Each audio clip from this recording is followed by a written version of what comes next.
是古瑞华，学国标也有五六年的时间。为什么会学跳舞？其实说，这又要说到以前小的时候，在我国小3年级的时候，我们学校有一个大会舞，我就看到我的同学通通到大操场去集合，去跳那个团体舞。那时候我就好羡慕，要是我也可以下去跳舞的话，该多好！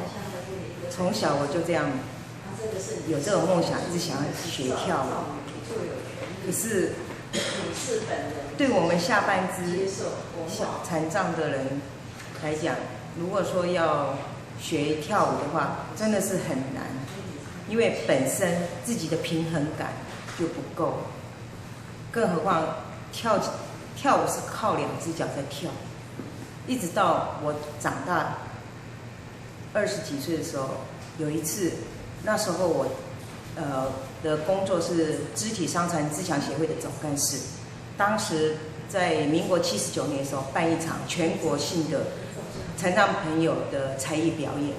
那时候表演团体里面有一个来自彰化的仁爱实验学校，他们来到苗栗，他告诉我们他们要跳轮椅舞。那时候我就觉得好奇怪，可以跳轮椅舞，我也很好奇，于是安排他们上场。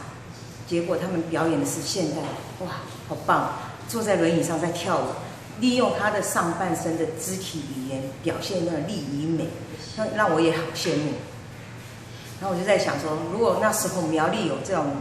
种的舞蹈老师来指导的话，该多好！但是一直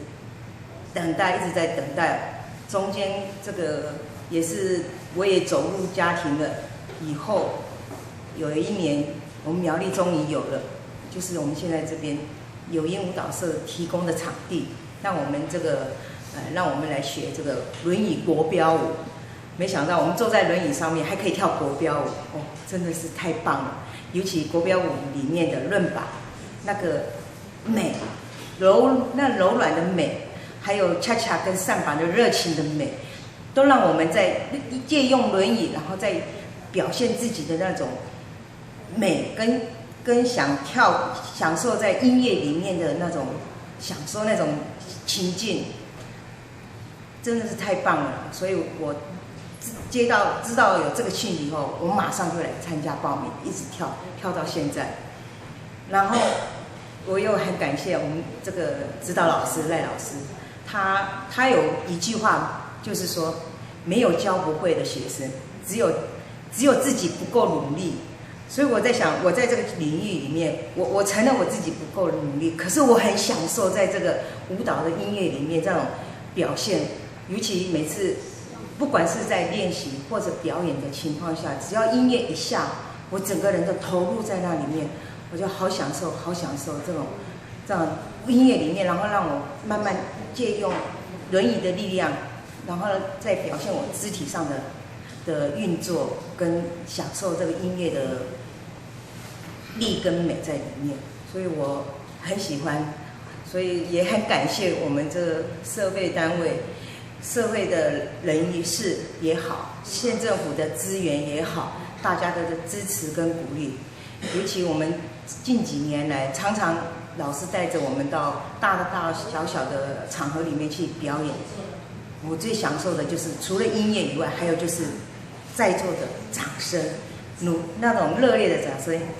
就像老师讲的，掌声越大，表演者会表演得更卖力。我就是这样子，我就是这样子享受在这样子的情境当中。所以我觉得，如果说还有些朋友想出来跳舞的话，真的是不要害羞，赶快出来。轮椅真的是很好的辅助器材，不要怕说自己的走路的姿势不好看，或者说自己不能走，只要借由轮椅辅助器材下来，就是可以让你，而且旁边又有很好的老师在指导你，让你就觉得说，你可以借由辅助器材来表现你自己，然后增加自己的自信心。我这样子就是很享受，所以说，人家问我说，你的现在的喜好是什么？你喜爱什么？以前我不敢讲是跳舞，现在我敢讲了，我要跳舞，我喜欢跳舞这样子。所以我在想，如果说还可以现在我已经年过半百了，如果还可以再继续跳的话，我真的很愿意再继续跳下去。也希望我们的社会能够再给我这种力量，再给我这种支持，让我再继续跳下去这样子。在还没参加这个舞蹈的时候，真的是只有在羡慕的眼光、羡慕的情境在看人家，但是我会躲在角落，坐在那里，甚至在自己的床上这样坐在那里在跳。我也甚至学着站起来跳，可是平衡感不够，站立的力量不足，马上就倒在地上。但是我就觉得说啊，要是我今天可以跳的话多好，这样子。所以现在有了国标舞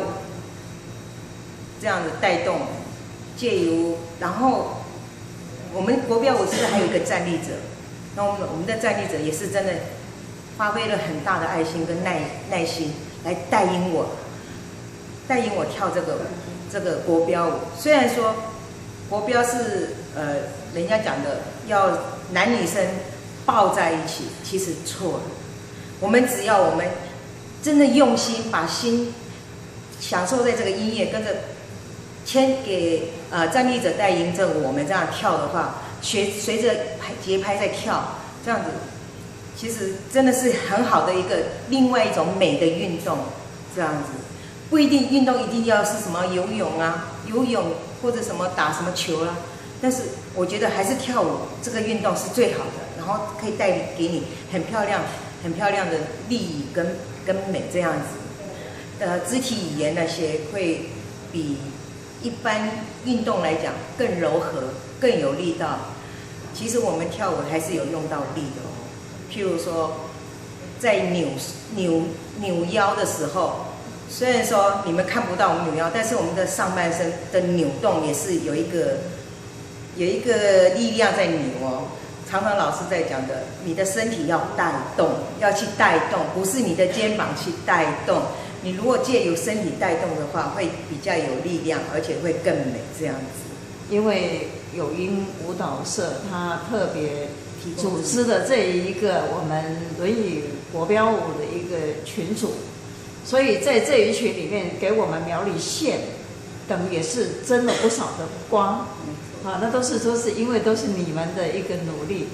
那你将来你的愿景是什么？你现在已经可以慢慢学到，就是说代表我们苗栗县出去了嘛，对不对？那你希望你还可能做到更怎样的一个程度？虽然说在大大小小的比赛的场合的成绩对我来讲，我是觉得很满意，可是还是有不满意。但是我还是喜欢跳舞。我常常在讲，常常鼓励我的站立者，我说我们今天去参加那比赛，你不要当做你的成绩，不要把成绩看太重，你只要享受在里面的音乐、里面的舞蹈就 OK 了，把它自在参加，不再要看成绩，不要给自己太大的压力，这样子很自由自在的跳就好了。那你在学习舞蹈的当中，你觉得最挫折的是什么？我觉得最大的挫折，现在讲出来的话，老师对不起，因为我的拍子我老是抓不到，这是我最大的挫折，因为我老是抓不到拍子，可是我很享受里面的音乐，这样。这个是可以慢慢学的。对啊。哎呀，可是还是还是差强人意。那你学这个跳舞是人家的引进呢，还是就是去？没有，我是看到传单、广告单。我们有音当初发起的时候，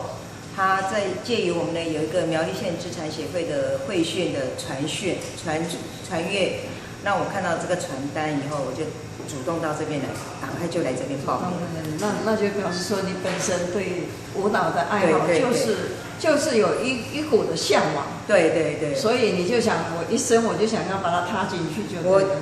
自从看到人家表演，然后知道有轮椅舞的时候，我就一直想，苗栗如果有这个轮椅舞多好，就真的有了。其实我在很多的场合，我也看到你们在表演啊，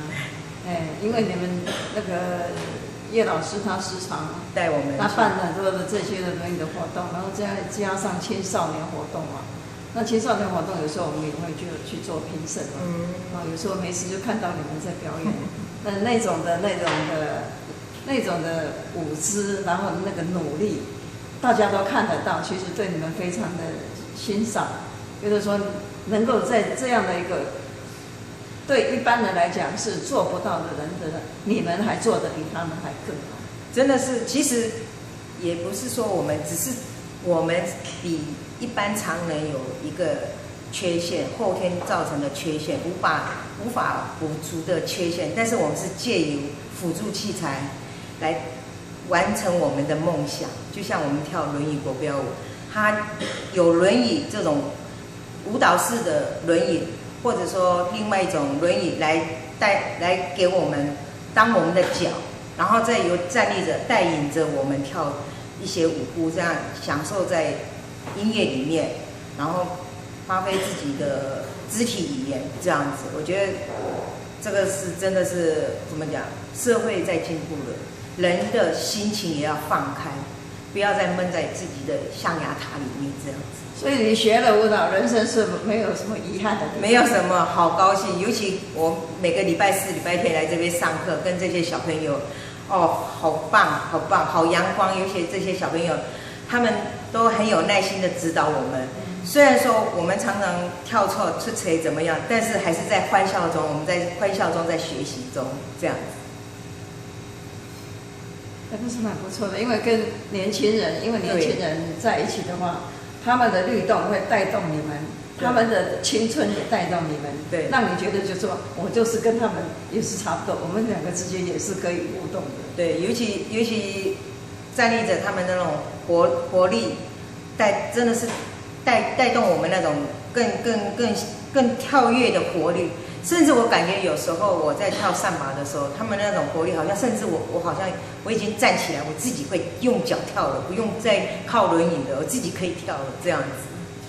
你学跳舞的话，你的家庭对你的一个期待是什么？哦，说到我现在学跳舞，我很感谢我先生，他在我背后默默的支持我。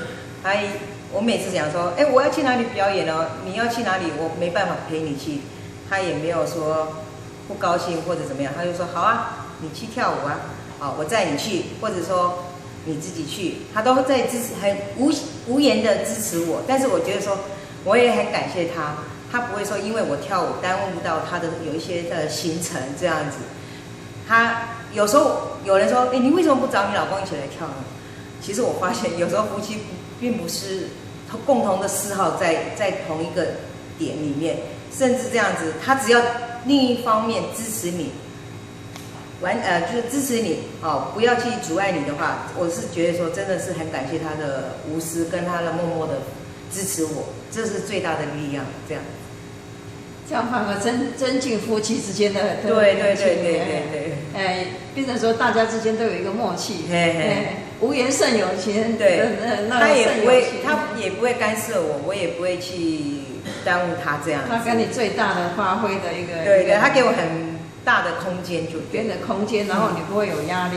然后你就很放开的去学习，然后把你最能够表现在舞蹈的那个表演的上面，你就可以尽情的。我很感谢他，他从一开始我跟他讲说，有国标舞呢，我要去跳哦。你要跳不跳没关系，可是我要去跳。他说好啊，你去啊。就一句话，我就是跳到现在，从开始跳到现在这样子。那你嫁了一个不错的很好的丈夫啊？怎么讲？我先生他也是下肢残障人士，但是我们彼此夫妻相辅相成，互补啦，互补。那我们就是他也知道说，我需要的点在哪里，那我也尊重他的需要的点在哪里，所以人家讲的互相敬如宾，那我们两个就真的是相敬如宾，真正的做到。对。